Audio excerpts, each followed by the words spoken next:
रामराज परिषद ने इस चुनाव में खड़ा किया है और मुझे जनसंघ का समर्थन भी प्राप्त है। आप सभी से निवेदन है मुझे वोट करें और इस चुनाव में भारी से भारी मतों से विजयी बनाएं। कानपुर के नागरिक करे पुकार, अजय कुमार मिश्रा अब की बार। कानपुर लोकसभा निर्दलीय प्रत्याशी अजय कुमार मिश्रा, जिनका चुनाव चिन्ह नागरिक, ने बताया कि किस तरीके से 10 सालों में बेरोजगारी और शिक्षा का आलम यह है कि जनता बेहाल बेरोजगार है। वहीं कहना है निर्दलीय प्रत्याशी अजय कुमार मिश्रा का, अगर जनता ने मुझे जीत दिलाई तो इस चुनाव में सबसे पहले शिक्षा और विकास पर काम करेंगे। यह बताया मीडिया के माध्यम से। कानपुर से हमारे संवाददाता सौरभ कुमार की विशेष रिपोर्ट।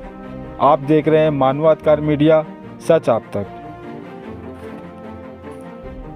अजय जी, निर्दलीय प्रत्याशियों के एक रूप में आप खड़े हैं, क्या कहना चाहेंगे? देखिए, मैं भारत में रामराज जैसी शासन प्रणाली लाना चाहता हूँ। भारत की राजनीति में सज्जन और विद्वानों को प्रेरित करके रामराज जैसी शासन प्रणाली की स्थापना करना हमारा प्रमुख उद्देश्य है। वर्तमान समय में राजनीति में बाहुबलियों और धनबलियों का प्रभुत्व बढ़ता जा रहा है। इससे देश का कोई लाभ नहीं हो रहा है, क्योंकि जो बाहुबली होते हैं, जो धनबली होते हैं, वो पैसा लगाकर और बाहुबल का प्रयोग करके राजनीति को कैप्चर कर लेते हैं। तो ऐसी स्थिति में राजनीति में सज्जन व्यक्तियों का आना बहुत आवश्यक है। जब सज्जन व्यक्ति देश की राजनीति में आएंगे तो ही राष्ट्र की राजनीति में कुछ लाभ होगा, कुछ समाज का भला होगा। जनता में किस तरह प्रभाव पड़ा आपका? जनता में किस तरह का प्रभाव आपका? जनता में हमारी जो छवि है वो राजनेता की ना होके सामाजिक और धार्मिक कार्यकर्ता की है।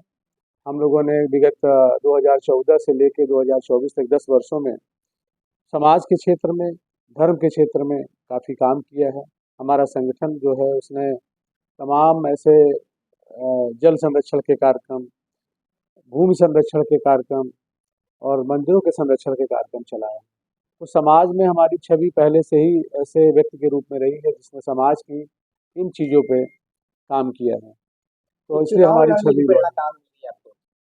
चुनाव लड़ने की प्रेरणा हमको मिली 2022 में स्वामी करपात्री जी महाराज का जो पुस्तक है रामराज और मार्क्सवाद। तो मार्क्सवाद जो है वो कहीं ना कहीं धर्म ईश्वर को नहीं मानता, धर्म को नहीं मानता। और हमारा जो देश है वो ऐसा देश है जो धर्म प्रधान देश है। लोग सभी धर्मों के मानने वाले लोग यहाँ बड़े शांति से, बड़े प्रेम से रहते हैं। तो हमारा जो धर्म है वो ये सिखाता है कि राजनीति को किस तरीके से की जानी चाहिए। तो स्वामी करपात्री जी महाराज हमारे प्रेरणा स्रोत हैं। क्या मेन मुद्दे रहेंगे आपके चुनाव? मेन मुद्दे रहेंगे कि भारत में जब राम नीति को लागू करना है, और राम नीति क्या है इसको अगर हम लोग कहें तो भ्रष्टाचार से मुक्त भारत ही हमारे लिए सबसे मुख्य चीज़ है। सभी को योग्यता के अनुसार रोजगार की व्यवस्था दी जाए, क्योंकि रोजगार सबसे बड़ा आज के समय में है। एजुकेशन के बाद एजुकेशन के अनुसार रोजगार में उपलब्ध हो पा रहा है। उसके बाद सभी को बहुत शीघ्र गति से न्याय से उपस्थित मिल सके, क्योंकि न्याय में भी बहुत समस्याएं हैं।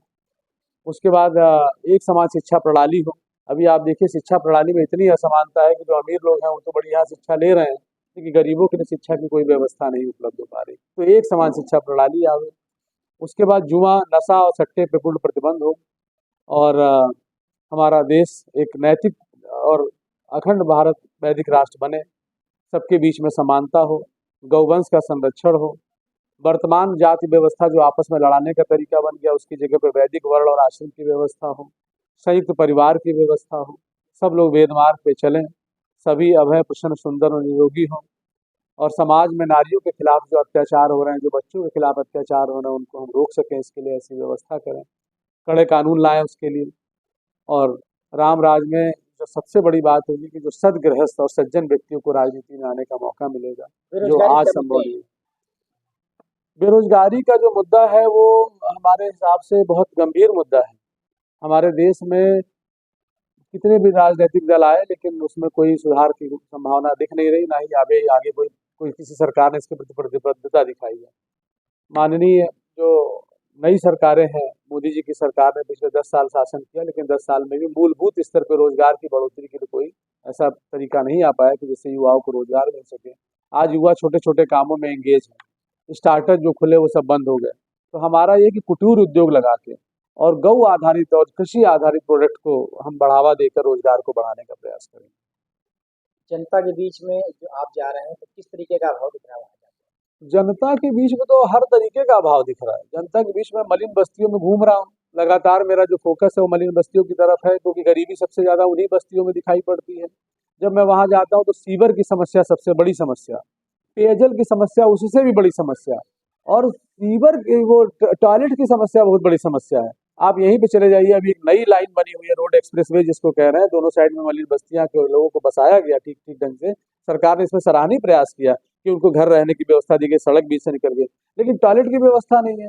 50-50 घरों के बीच में 2 टॉयलेट हैं। प्रेजेंट टाइम में सरकार तो कह रही है हमने सब कुछ कर दिया है। आप खुद निरीक्षण कर लीजिए, मैं तो निरीक्षण कर रहा हूँ लगातार, मैं 5 दिन से दौरे पे हूँ, और हमको वास्तव में राजनीति का अनुभव नहीं था, ये तो हमें जाने के बाद अनुभव मिला कि जनता इतनी कष्ट में है। कुछ और कहना चाहेंगे? मेरा यही निवेदन है कि सभी लोग आपस में स्वस्थ प्रतिस्पर्धा के तहत अपनी बातें कहें। अभी बीच बीच में ऐसी कुछ बातें आती हैं कि असामाजिक तत्वों द्वारा हम लोगों को थोड़ा डराने धमकाने का प्रयास होता है, लेकिन हम लोग डरने और झुकने वाले नहीं हैं।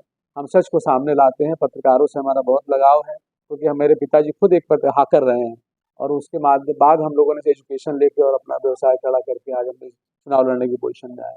तो मेरा सभी पत्रकार बंधुओं से भी निवेदन है कि इस चीज़ों को देखें कि समाज का चौथा 5वां स्तंभ आप कहे जाते हैं, कम से कम आप लोग भी इस चीज़ को देखें, कहीं कोई अन्याय हो रहा हो तो उसको रोकें। निर्दलियों को चुनाव लड़ने देना चाहिए, अपनी बात को, विचार को कहने का उनको अवसर देना चाहिए, ताकि एक स्वस्थ लोकतंत्र की परंपरा जो भारत देश की है वो उसको बरकरार रखा जा सके।